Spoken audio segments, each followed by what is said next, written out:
Hi, I'm Jeff the Junk Seller, and this presentation is going to be about a storage unit. Actually, it's going to be part one of three parts about storage units of mine that were burglarized. But this one is about a piece of pottery that I got in a storage unit that I got in Magnolia, Texas.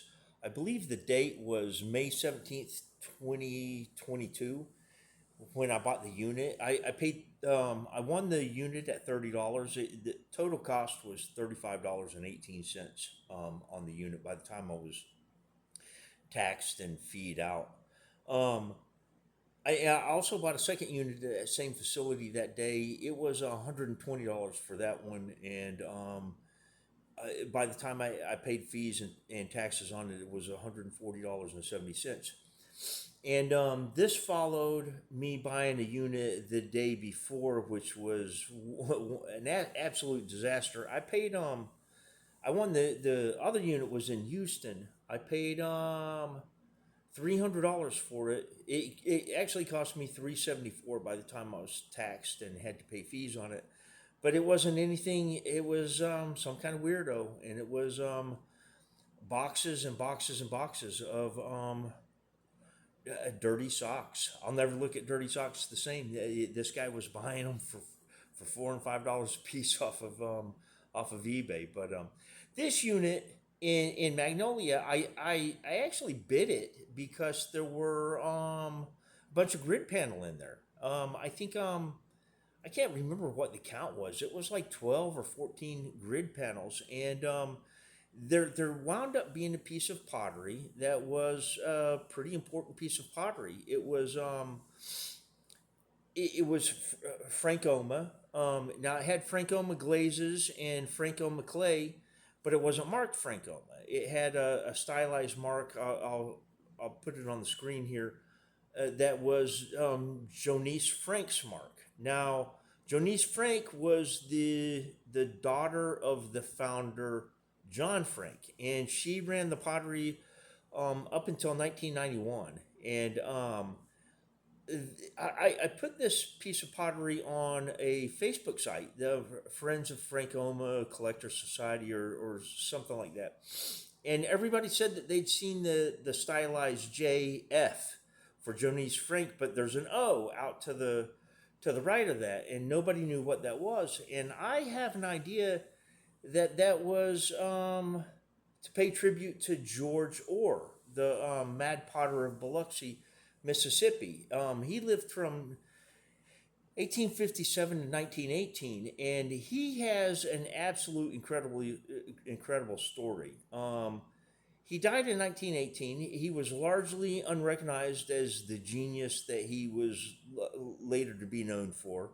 Um, and the story about him being rediscovered by newer generations is one that drives people like me crazy, because there was an antique dealer that chanced upon a bunch of his pottery crated up in the in one of the family's garages, and he bought it all as a lot, and he started promoting this pottery. He thought that it was absolutely brilliant stuff. Before that, he had promoted himself, but he never really got any acclaim, and then he passed away and was largely ignored for a long time. But he was important. He spearheaded the I can't remember what they call it, the abstract expressionist movement it in its time. Um, but I just think that the whole story about him, his pottery remaining unheralded and stored away in crates in a garage is just a fantastic story. That's the kind of stuff that drives me wild, makes me want to look in every garage, boarded up garage everywhere. But I got this storage unit. I bought it on storagetreasures.com, and it was a Simply Self Storage in Magnolia, Texas, and it came to me really cheap. I didn't even see the piece of pottery. when I bid the unit. When I got it, I thought that it was cool, but I really didn't recognize what it was at the time. I'd actually had this at Canton Flea Market out on my tables, and I offered it to a lady for $40, and she she came back and told me that she would give me $15 for it, and I scoffed at that, and I ended up putting it back in the van. And she came back and told me that she'd give me $40 for it, and I told her it wasn't for sale anymore. Every once in a while, I get in that mood like the soup Nazi on Seinfeld. But she she couldn't have gotten it for twice the price. And I had come to the conclusion that maybe it was Frankoma. I had a couple of people that were telling me that it was. Now, I grew up in Oklahoma, and we kind of held Frankoma pottery in pretty low regard. It was everywhere, and it just didn't seem to have, most of it didn't seem to have artistic merit. Now, I've come to appreciate some of the stuff now. There's some rare pieces. There's some Art Deco stuff.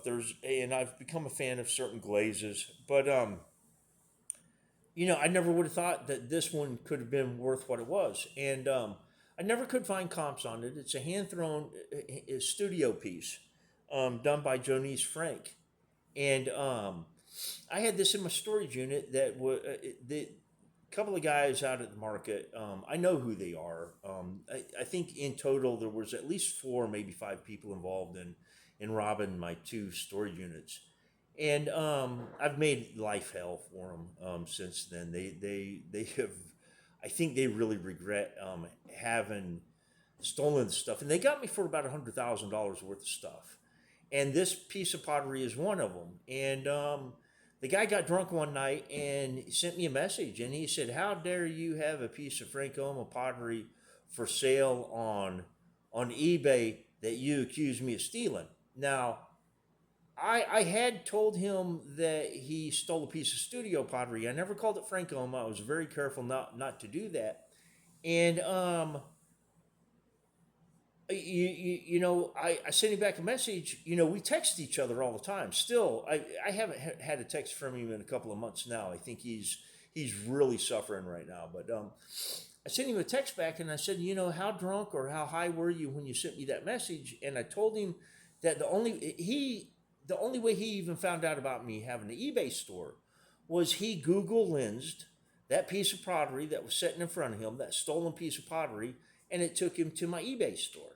There was no other way that he would have even known that this was a Frankoma piece of pottery because it wasn't marked Frankoma.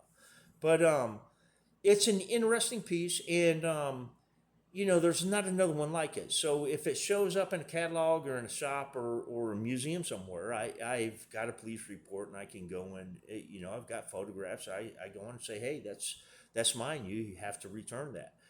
What a lot of people don't understand about stolen property is you never, I don't care who you buy it from or what you pay for it.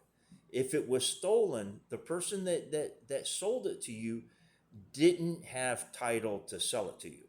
So it's never actually owned. And that should be a cautionary tale for a lot of people in this business, because if you really don't care where somebody is sourcing their material, you can end up with a collection of stuff that can be seized if it ends up having. And a lot of this is so forensic, one coin to another. You can tell, you can separate, you can tell that this coin is the one that was stolen by examining it under a microscope. It's you can't conceal a bunch of this stuff. And with the way that computers are and images and broadcasting, it's just like with this video. I get to show this piece of pottery, and I get to tell anybody who might be watching this that if you see this, contact me on, send me a message, drop me a message, and I'll go and reclaim my pottery.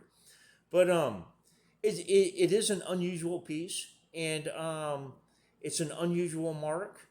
And I just thought that maybe somebody might enjoy seeing it, and I can tell the story about one of these things that was stolen. And I'm going to have two other videos that I post today with some other things that have that are traceable. that were stolen in the same burglaries. But if you've enjoyed this, please give me a like. If you'll view some of the other uh, presentations that I've made, if you enjoy those, please subscribe, and I'll be posting all kinds of other material. But I hope that you've enjoyed viewing this. Thank you for watching.